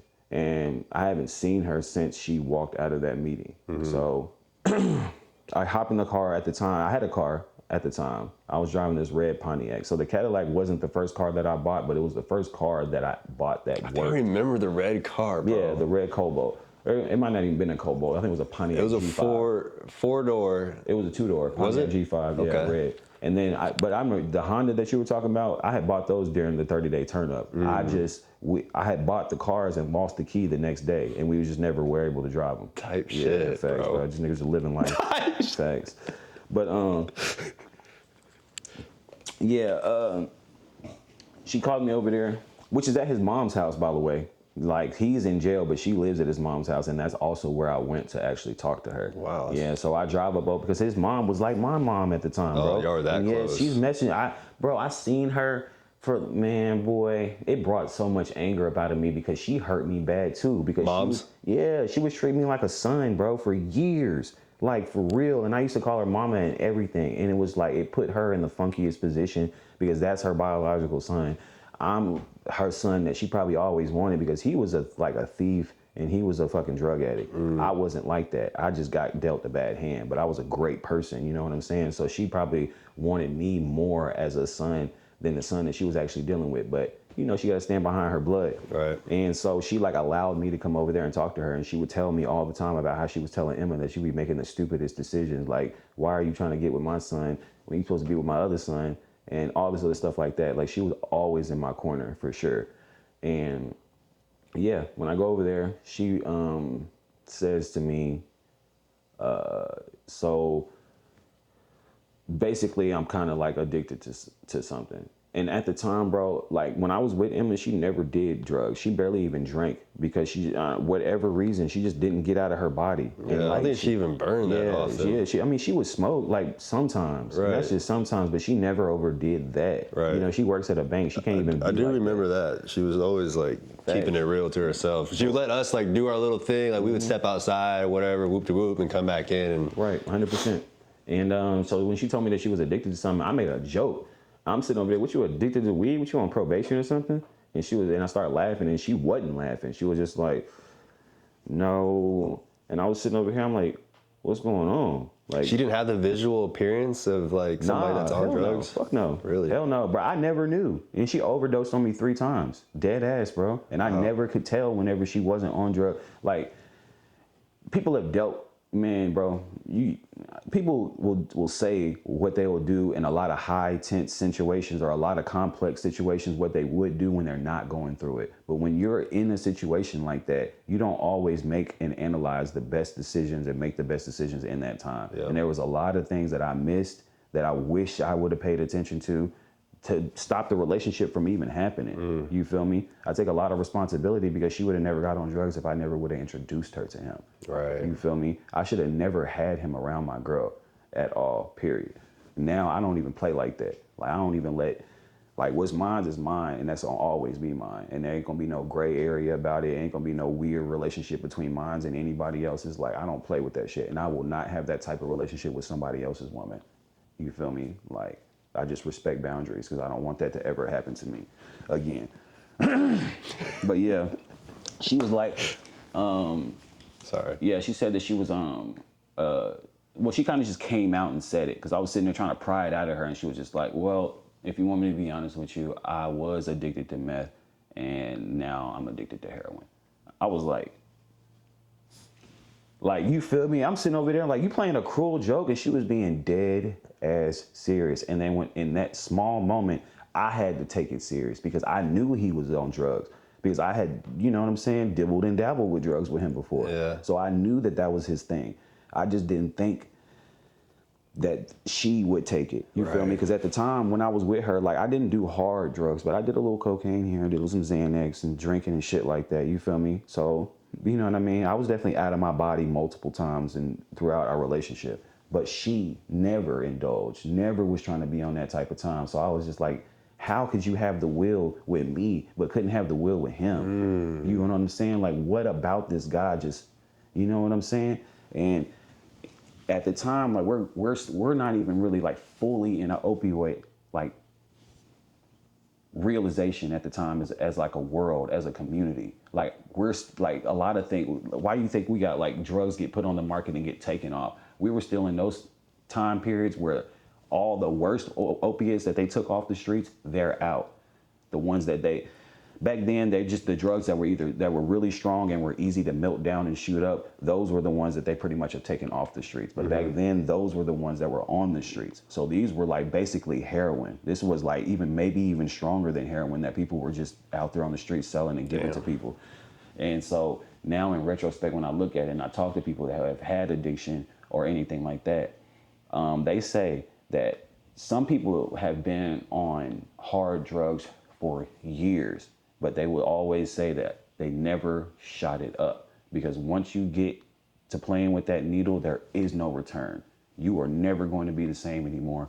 You are going to be a full-fledged, it's just all downhill from there. Yeah, so that's probably what happened. And I don't want to quote, they're both dead. And this is what I'm saying. I never really get any reconciliation from this at all. And that's why I hate that I had to go through it because I don't get to ask the questions like why, how, all this other shit like that. But the way that he pretty much pitched it to me to get me to indulge was because of the price of the drug was so expensive, poor people couldn't afford it.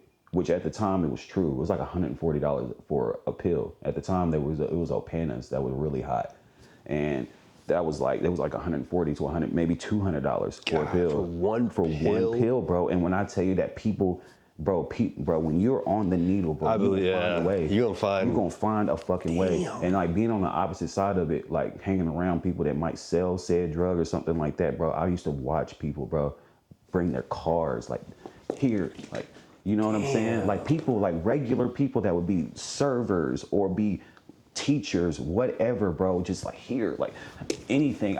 You know what I'm saying? Swear to God to you. So, the way that he had pretty much convinced me to indulge was by, you know, marketing it as something that was not for poor people because it was so expensive. It was like, bro, this is like upper echelon. This high quality rich person, right, bro. You feel me? And then at the time, I didn't know how much the pill was. And so I asked him, I was just like, bro, how much is the pill? Because I'm thinking, you know what I'm saying? At the time, we buying Xanax. It's $10 a pop. You know what I'm saying? That's like the most expensive thing. Well, so it's kind of still cheap. Yeah, its prices, I think, are still the same. And even weed back then was expensive, bro. Yeah, you know what I'm saying? So I'm sitting over there like, how much is the pill, bro? He told me it's about 140, but I got you. Bro, I was like, bro, if you spend 100, I said these exact words. I was like, bro, if you spend 140 with me, bro, or you spend $140 on the pill with me, bro, I guess I'll try that shit. And I tried it with him. And I ain't gonna tell you how we tried it. It's details I want to keep off the camera. But once, I seen that whole process from the doing that with the belt. That shit's real. Everything you see on TV with that shit is real. They didn't get that from nowhere. So like everything that you done probably seen on movies about how people do it, that's what I saw in person. Watching my best friends do this to themselves, literally, bro. And it's like as soon as the needle touches your like blood, bro, it's immediate. There is no time. There's no time from the time of injection to like it's instant into your bloodstream. Immediately. It goes right to your brain. Your blood goes from your heart to your brain to all your body in like seconds. Facts. Immediately, bro. I gotta use the bathroom real quick. All right, brother. Side note though, I am going up there at 7:30 to O'Connor's to talk to the girl. So I mean, you could. Well, you want to go solo or? I could say, I don't want to. I feel like we'll have better success if we didn't put her on the spot. So I want to go in there and be like, "Yo, can we meet you tomorrow?" Yeah, definitely set. Like, don't. Yeah. So, I would just present the idea and then. For sure. Well, then, it don't matter. Like, I think that, you should definitely come with me. Because then I can just merch you on site, and then either you can go talk to her, or I can go talk to her with you tomorrow and sit down and have like a real. Because I want her to take us serious. Oh, 100%. I don't want her to. And like, I'm just gonna be completely honest with you. Like I was telling my girl, the reason why I feel like we will have some type of relationship with her is because she either wants to fuck me or she really admires me as a person. Because I come in there, I look nice, and I got a Rolex on, and she just like makes a big thing about it to like hold it. Hopefully that'll play in our favor. Yeah, 100%, bro. She pulled me to the side the last time that I seen her, bro, and had a 45-minute conversation with me about finances and about what I do. I remember you saying that. Seriously, bro. She really was interested in my life. She didn't really do too much talking on herself. She just wanted to know about me. And so, like I said, she either was trying to fuck me or she just admires me as a person. I believe it's probably number two. Yeah, for sure. You definitely hold yourself to those standards. But all it takes is, from my experience doing it in Michigan, is like one person like that, we do a good job. Like she knows other people that are in her either line of work or at her status. Right. You know what I'm saying? Fact. She told me she was a millionaire. So I know she can afford it. Right. I 100% know that she can afford it. So I see when you sent me the message about the pitch, like how you were kind of coming with the pitch, and then when I sit there and think about how I undermarketed myself the whole time, the reason why I fell out of love with the media and the content, because the price wasn't matching the amount of work that I was putting in. Oh yeah. So it's a lot of work. It is a lot of work, and just because you're sitting in front of a computer and not fucking hauling, you know what I'm saying, AC units onto a machine belt, you know what I mean, doesn't mean that it's not time consuming and hard. In your brain, it's like a different type of brain activity where like you have to and it's little minute, obviously, we're talking about video editing, but it's like little minute details and repetitive clicks and stuff that it is kind of draining. Hand cramps, like come on, I'm doing this, you know what I'm saying? Like hand cramps and some more shit, bro. And at the time when I'm editing the video for my birthday, bro, so I'm just coming off of a injury, so that was like the worst, bro. Man, I can't even imagine. If you're editing with no hands. This is the hand that I was using. I used the mouse with too. So this is the hand that got messed up. So it freaking sucked, bro. But that was the only reason that I fell out of love with the content, was because I was under marketing myself. So like whenever you first pitched the idea to me that you're making this amount of money for the package and this that you know what I'm saying, that you offer. And to be honest with you, I just couldn't really see it because I've never made anything close to that. And I've done some similar jobs. So I had to sit back and think like, okay, what's the difference between a moissanite and a diamond? You know about moissanite? Mm-hmm. Okay. It's so like, it's not. These are what fake. this These is. are separate. Yeah, these are separate. Moissanite. But they're great, bro. Right. Like I never knock nobody for having moissanite because that shit actually, in my opinion, looks better than diamond. Yeah, and it's cheaper. Like way a lot cheaper. Way cheaper. I asked my girl straight up too. I asked her, I was like, yo, do you want like a 10 karat moissanite diamond for an engagement ring? Or do you want like, I ain't gonna say 10 karat, that's a lot. Maybe like five. I was trying to either do five lab. It would, if I do 5 lab, it could be 10 moissanite. I ain't gonna hold you. She could probably definitely get 10 carats of moissanite for the price of $5,000 lab diamonds. But now for a real diamond, bro, like a one that is a natural diamond, bro, the rings that she was showing me were like upwards. If I wanted a carat, it was like upwards of like 19,000, 20,000 for like a carat. And it doesn't, like, it's hard. They're not even indistinguishable from each other if you look at them all at the same time. 100%. And the only thing that you get from it is a resale value. Like, if you think about that, and it's like, bro, are we getting into this with plans of breaking up? You know what I'm saying? I ain't gonna lie, I did think about that because I recently had to go through that experience, and I bought Becca an engagement ring, which, I don't know if you know this, I didn't know this, but you had to buy 2 rings. Right. Yeah. The engagement ring and then the wedding band, which I didn't know that. Well, the wedding band is always way cheaper than the engagement. Okay, cool. So the engagement has the stone on it. The band is just the band, which I still have to get, actually.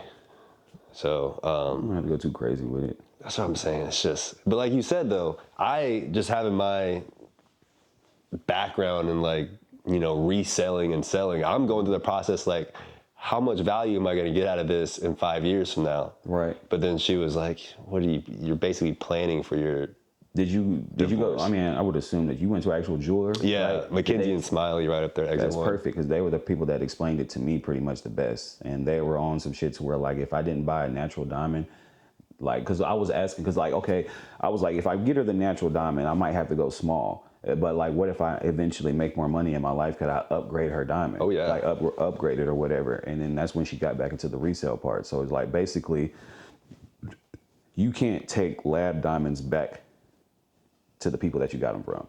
Like, it's always final sale, because they don't want them back. They can just make more. Right. You know what I'm saying? That makes sense. So, like, you wouldn't be able to upgrade. But at any point in time, of course, yeah, you can buy a bigger ring. You can buy, like, you know what I'm saying? So whenever she pitched it to me like that, that's when she kind of like, she broke it down to me a little bit more to like the level. On Mackenzie Smile, Woman Rudolph. Oh yeah, yeah, 100%. Nice lady in there too. My girl knows she's finna get a fat ass rock, nigga. I took her to the store so we could get an idea of like what's too small and what maybe, you know what I'm saying?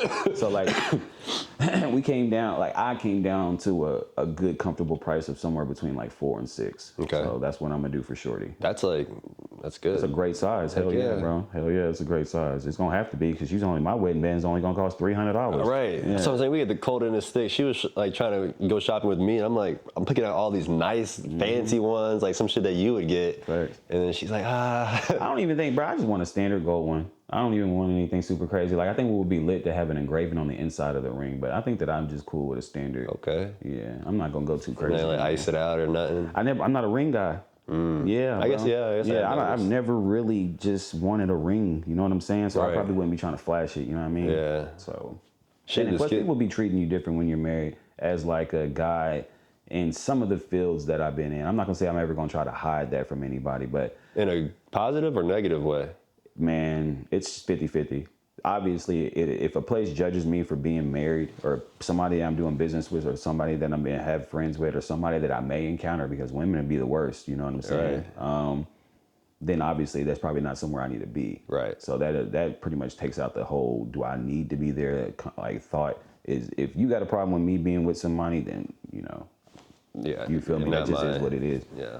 So that's weird that you say that though.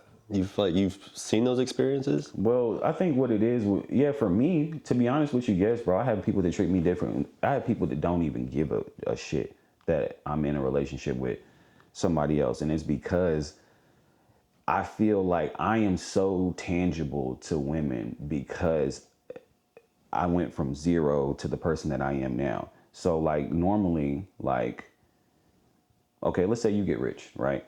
Nobody has ever really seen you struggle. So like if you get rich, you're still going to be somebody that is unattainable to said women or to some people or your life or everything like that, because you never really had no super, super low point. So women probably fawned about you.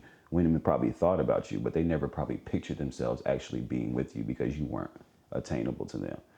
Me, on the other hand, they know I wasn't shit. So now when I go from not being shit to being some shit, I'm somebody that they could get their hands on because they were able to have a concept of me, or they probably thought that they could have had me at some point in time in my life. And so now me being the person that I am now, that just makes them want me more because I'm somebody that they think that they can get. So when I even though you're in a deep relationship, deep relationship, raising a whole child and some more shit, bro, dead ass, bro. Women definitely do not give a fuck. Yeah. You feel me? And it's only because they think that they can get me. But if they didn't think that they could get me, or if I was too out of their league, bro, it wouldn't be like that. So that's just like a double-edged sword for me. Yeah. You know what I'm saying?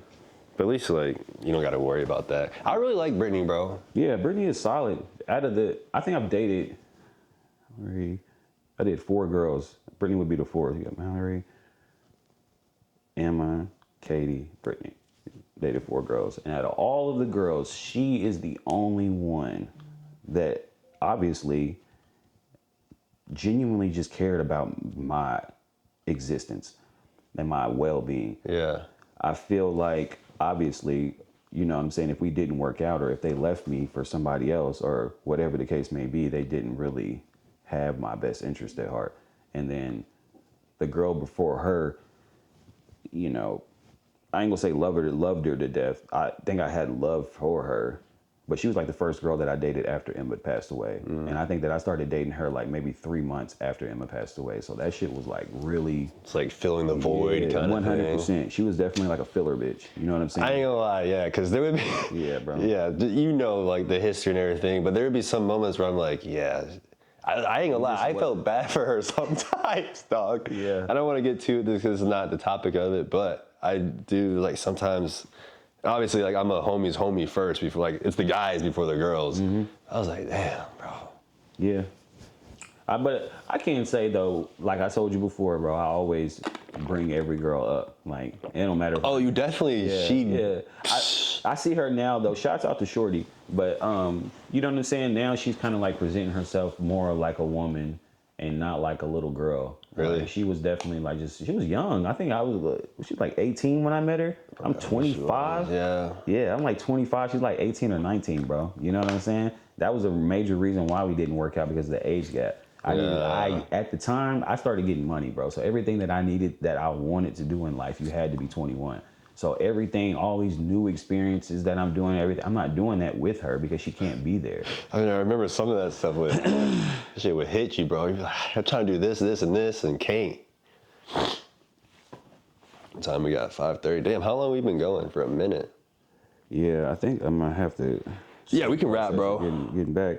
What, this the cat you were talking about? Yeah, he's chill, super nice. He's actually like a stray cat that we took in. He doesn't really, he's too scared of people to even fuck with it. I'm actually like really allergic to cats. Oh, really? Yeah, facts. Oh, shit. I won't let that nigga in. No, it's surprising that your allergies aren't going off, though, because he lives in here. They just got to scratch it. Like, if they scratch me, it's a wrap, bro. It is a wrap. And the cat hair, it has to be a little bit more in my nose. Yeah. Like, if he was... I spent like 30 minutes vacuuming before you good. I never even... Like, when I seen Buddy walking around, I never would even assume that you had one. Yeah, it's my dad's cat.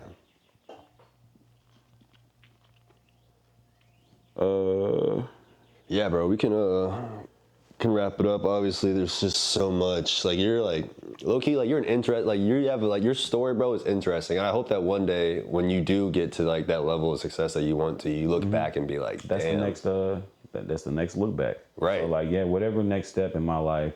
Which, to be honest with you, bro, I really believe that you were going to be a conduit into the next level and the next step for my life, because of.